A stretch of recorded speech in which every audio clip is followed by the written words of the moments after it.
Hey, how you doing? My name is Nads. Today I'm joined by Anne Story on the Mind Over Matter show, and she's going to be giving us some great tips and a good insight as to what it's like being a counsellor for mental health patients. Welcome to the show, Anna. How you doing? Good, thank you. Good. Lovely to see you today. Thank you. So today we're going to be talking a little bit about your involvement with mental health, and it's from a very different perspective, which is really quite interesting. Because we were talking earlier that you had some involvement in counselling, is that correct? Yeah, that's what I do, counselling, psychotherapy, yeah. So, I mean, this is quite big really, because the amount of people that you must come across and the diversities in terms of their situations, how do you actually deal with it? Because surely there must be times where you actually take some of it away with you. Well, absolutely, that's one of the dangers of my profession, is burnout. And when I was training, they hardly told us anything about it, so I think that there should be more teaching for young counsellors, how to protect yourself and how to deal with burnout coming, because I think I experienced at least two of them, and that's not very nice. So now, when I take somebody on, I first do email and then a first session, and I filter my clients quite carefully, and I think, can I take somebody on? Will it trigger something in me? Will I feel unwell? Will I take stuff home? So I'm being very careful. So this is really interesting, and it's a fantastic sort of way of looking at things from, well, when it comes to mental health, so looking at it from the counsellor's perspective and then the actual client. And I can imagine in your job it must be a real tough one. So how do you actually deal with kind of separating yourself, or if you couldn't separate yourself, then how do you kind of manage to juggle and balance it all? Yeah, you're absolutely right, because I'm a counsellor, but I'm also a person. Yeah. And sometimes I am a client, and sometimes I get therapy, I get a supervisor who's helping me, and sometimes I need therapy. So there are two people in the room. And the biggest problem is that they don't, when you train as a counsellor, they don't really teach you about it enough. They teach you how to help somebody, but they don't teach you how to look after yourself. Deal with it. So it's kind of learning on the job. Yeah, unfortunately, yeah. That's quite heavy. So how did you initially deal with it then? So when you were thrown in this situation where you're dealing with someone who's come to you for help, how did you actually deal with that?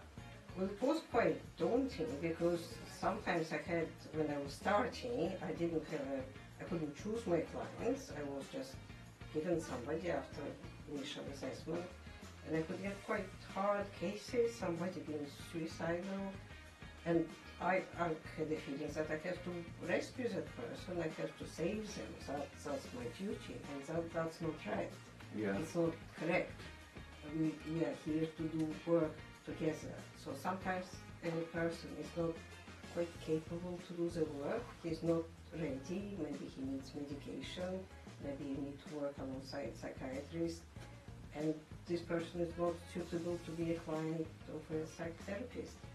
So you have to be really, really careful. So would you refer them to somebody else then? Yeah. Yeah. Yeah, I know people who might refer people to, so after initial session, sometimes I can say, maybe we are not suited to work together, you might need something else, and here are the possibilities. So, you know, for example, if you're dealing with somebody who's gone through, you know, the worst of these events in their life, I mean, you know, you're talking to these people, you're trying to kind of, you know, ease them into this conversation and build that kind of relationship as well.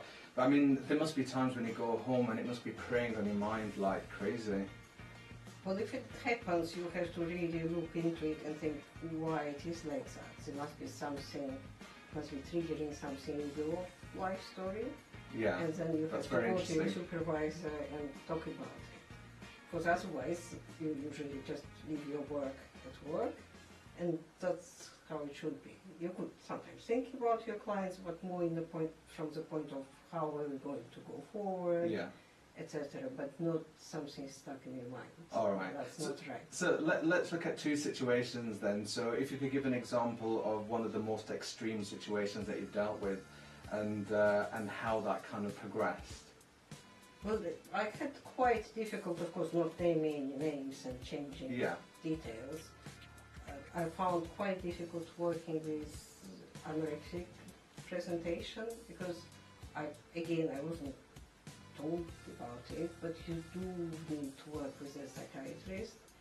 It is quite complex, and the person who was seeing me wasn't telling me the truth, and I got really involved in that, and I felt emotionally drained, and then I kind of put myself in it, and I stopped and went to my supervisor, and he really helped me deal with it, and then I referred the person to appropriate services. Sure. So what would you do then in that kind of instance if you were dealing with that kind of situation in order to kind of, calm yourself down, bring yourself back to a level, what, apart from obviously, seeing your colleagues and managers and so forth, what else did you find helped?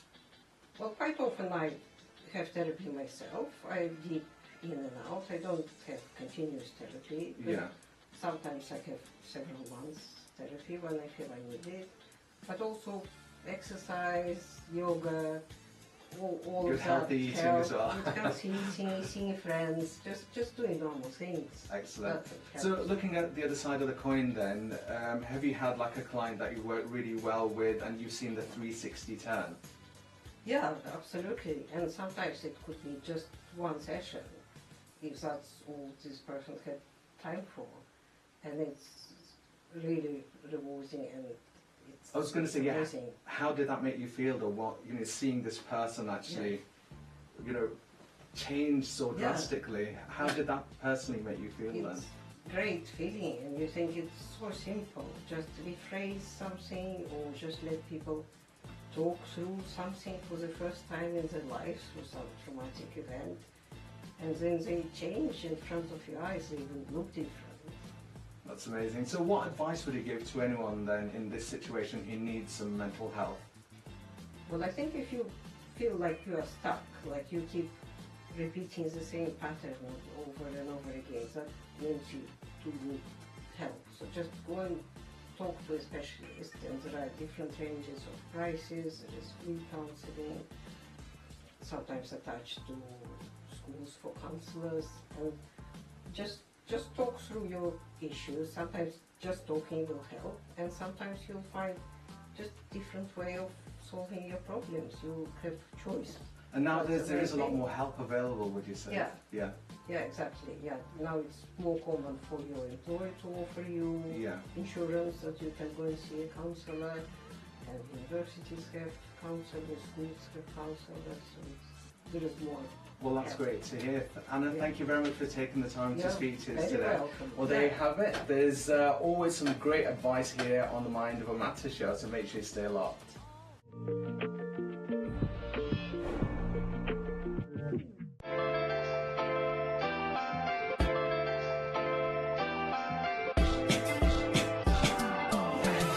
Hi there, how you doing? My name is Stevie Ritchie, and this is episode 6 of Mind Over Matters TV. And today I'm joined by a special guest, and no other than the amazing, talented one that she is. It is Ria Fire. Woohoo! So Ria, welcome. Thank you for having me. Thank you for coming in, and this is all new to you, isn't it? It is. You're very kind of, you didn't know what to expect. You're sort of like a little bit, I saw you in the green room. You're a little bit sort of shaky, but you're also relaxed, and you're a performer as well. Yes, modelling primarily, yeah. Right. Do you sing, dance, and all that? Singing is probably not something anyone wants to hear, but I do dance, yeah. I'm currently revisiting ballet after 25 years, yeah. Oh my God, I used to do ballet. I love it. Yeah? It's great, yeah. I actually just booked in the green room to go see the Nutcracker on Christmas No way. Eve. Yeah, I thought I've got to do it. Oh my So God. that was my little, that's why I'm calm, because I've just booked, I know I'm going to go book to see the Nutcracker on Christmas Eve. Oh my God, that is so amazing. So you're a woman of all talents. Wow. But more importantly, you're here today to talk about you and your mental health, your life, what you've been through. Yes. So what I'm going to do, I'm going to sort of just go with you now. I want to sort of take it over to you because this is all about you. It's not all about me. I'm just doing the presenting side of it. But so my first question to you. Yeah. Obviously, mental health is a big issue for many people. I've had it. We've all had it, and it affects in many ways with different people. Yeah. So tell us about your mental health and you know how you overcome it. You know, your story basically. Okay, gosh. Go for it. So my story is pretty complex. I have had undiagnosed mental health issues probably for the whole of my life. I grew up in a very dysfunctional family as an only child, with kind of not an emotionally nurturing environment. Unfortunately, I also went to a private school where I was bullied because I didn't fit in. So even as a child, I really struggled to find my place in the world. And I think as I was growing up, I didn't really fit in with other people because I was grown up socially isolated. So I didn't make all those human connections, and I still now kind of find it difficult to make human connections. But I think that's also because I have ADHD. Right. So I think they all like kick off each other. But I've always had anxiety, I'd say, and quite a low mood. Growing up, oh gosh, so my grandma died unfortunately when I was younger. Oh, perhaps.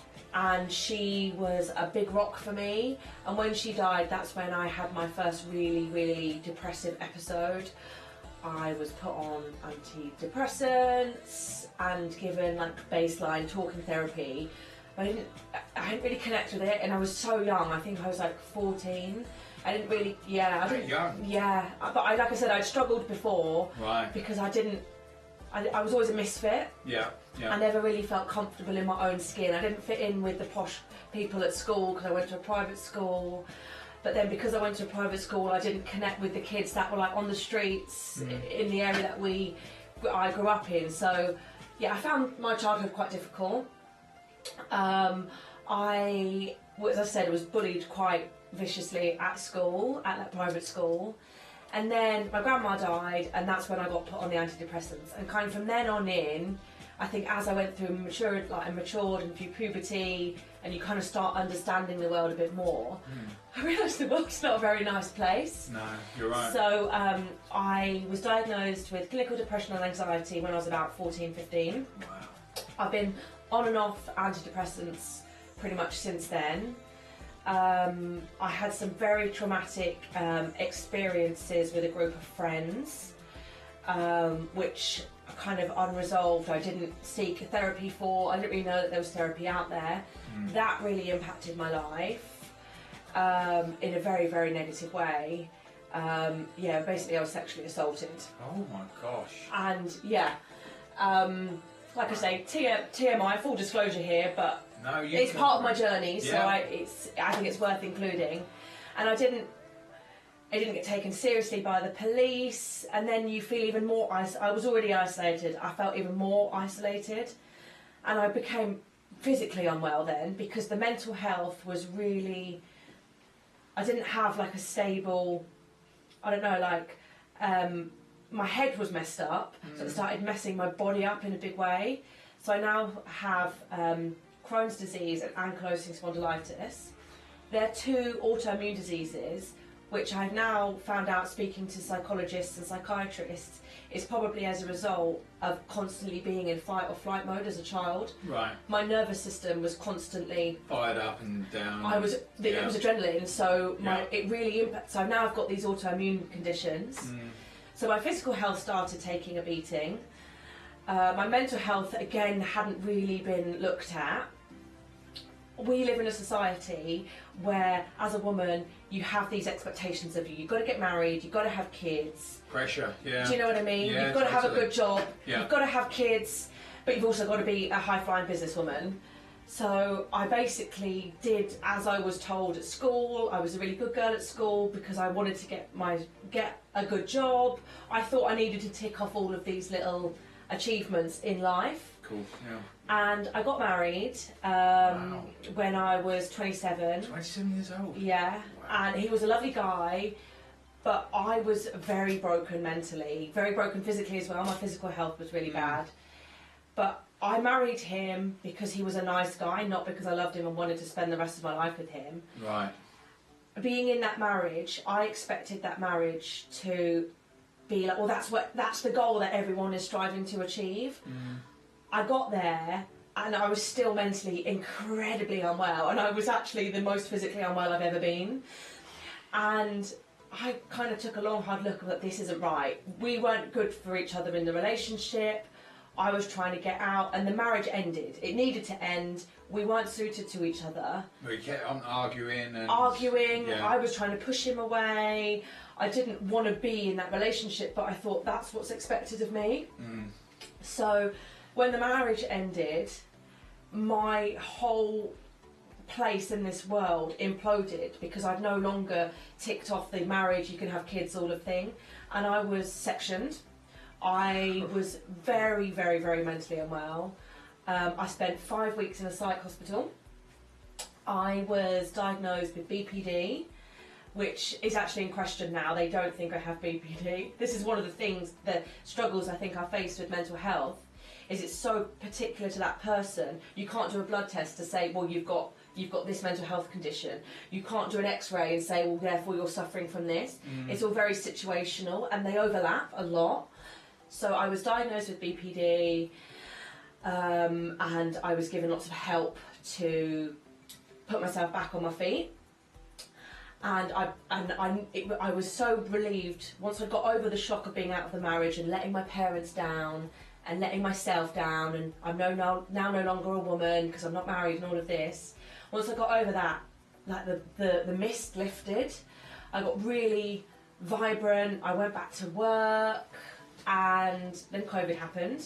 Yeah. I actually found COVID to be very therapeutic because I didn't have to go and be in front of people. I wasn't working at the time. I was on a career break because of the breakdown and the divorce and all of that. Yeah, a lot going on, yeah. It was a lot going on, but then I went back into my financial services and had a very negative experience and had another breakdown. Wow. I know, honestly, like, how is she still smiling? You are like going through the wars. I had another breakdown, and it was really, really, really bad again. The worst one, like worse than the others. I wasn't hospitalised, but I kind of knew, because I'd been hospitalised before. I have a community mental health team. I was immediately sent to a psychiatrist.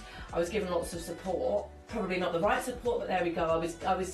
I knew what to expect. I'm going to be honest, I was suicidal for the second time in my life. Oh my God. But I understood what it was, and I had the reference that I got over it before, so I've just got to ride this wave. I had to change my working situation, and as part of going through the mental health team then, they said you don't have BPD, which is borderline personality disorder. Right. I was having nightmares, I was having flashbacks, I was having full body like hallucinations. You actually have PTSD, complex PTSD. You don't have BPD. We now think you have complex PTSD. Here's loads of meds, do all of this stuff. Wow. And that all, as I say, my work situation completely changed this summer, and I'm on a journey. I've completely left that financial services career behind because, again, that wasn't an environment that was good for me. So now I'm pursuing my dream of being a model. And wow, fantastic. I'm divorced, proudly divorced now. I'm still on my mental health journey, but show me a human being that isn't. Do you know what I mean? We all are real. We all are in life. You know, everyone goes through it of some kind. You obviously more than others, from what you've told me. It has been a journey, but I think the reason why I found it so difficult is because of the expectation of what a society should be as you as a human. Yeah. All this expectation on you, and because my reality didn't meet that expectation, that's what started the mental decline. Right. But now I'm gone. I don't want to do that job. I don't want to be married. I want to be my own person. I found Rhea again after 35 years. Oh, that's nice. I'm happy. I have off days. Yeah, we all do. And I think the ADHD also is again, that's a new diagnosis. It's making me realise, well, perhaps some of those things that were misdiagnosed as anxiety in the past was actually ADHD. So the treatment that they give you didn't work because it wasn't intended to sort anxiety and depression. We needed to manage our ADHD symptoms. Wow. So long story short, that's where I am. Do you know what? I mean, just hearing all that, I'm just like hearing everything. It's a lot to take in. I know, right? It is. So how long have we got? You know, but I can't imagine how how you felt at the time. I want to just before we wrap up and everything, because I'm very interested in when you said you're a misfit. You said you're a misfit. Did it all begin when you were like a teenager, when you were at school, where you just felt you couldn't fit in anywhere? You felt like a bit of a kind of a lonely soul, a lonesome kind of soul. Yeah, so I've always so I was an only child, so I didn't have any brothers or sisters to bounce off of. Right, no so brothers. I kind of created, in my household, I was the only child, so I did everything by myself. I played by myself, I had a dog, so I spoke to the dog, I played with my teddies. I didn't have anyone else around me to kind of bounce off. Right. So I just went with what made me happy. As I say, I had a very difficult childhood, very, very dysfunctional family life. Did your parents love you and, cuddle with you, hold you, support you? Not in a way that would have been nurturing for a child. They did what they did and they did what they could. Right. And I don't want to take that away from them because they also came from troubled environments. And unfortunately, if you don't recognise that you're a troubled person, they say, don't they? Healed people, hurt people, hurt people. Yes. That is very, very true, and I like that. I like that saying. Yeah. I actually never heard of that. But Have you never heard? I've never heard of it ever at all. But now you've said that, it rings bells, doesn't it? Well, for me, for you, for everyone. Yeah. So wow. My mum was very hurt as a child, so unfortunately, she didn't have the awareness, and she kind of treated me how she was treated because that's all she knew. She didn't go, hang on, is this the right way to treat a daughter? Anyway, it is what it is. So I grew up quite isolated. I went to a private school, but my family weren't posh, so I didn't have the funds to go horse riding at the weekend. I wore crap shoes from the cheap shop where they were walking around in kickers. They'd all got designer bags. I'd got like some crappy high-tech bag. So I immediately visually didn't fit in. I didn't fit in their social circles. And I was really clever. The one thing that I lost myself in is school. That was my escape because home was awful, being bullied was awful, but I'm going to be the best I can possibly be at school because sod you all, I'm going to throw myself into that. And I was really clever. So because I was really clever and I just stuck out like a sore thumb. And I left that school when I was 15. Again, a big incident happened at the end of when I left that school. Big incident. And I left, went to a different school, a boys' school. So I am a girl. Well, were you the only girl there? I was one of, so it was a grammar school. Right. I wanted to study government and politics. Oh, right. And none of the other schools in the area did government and politics to full A-level.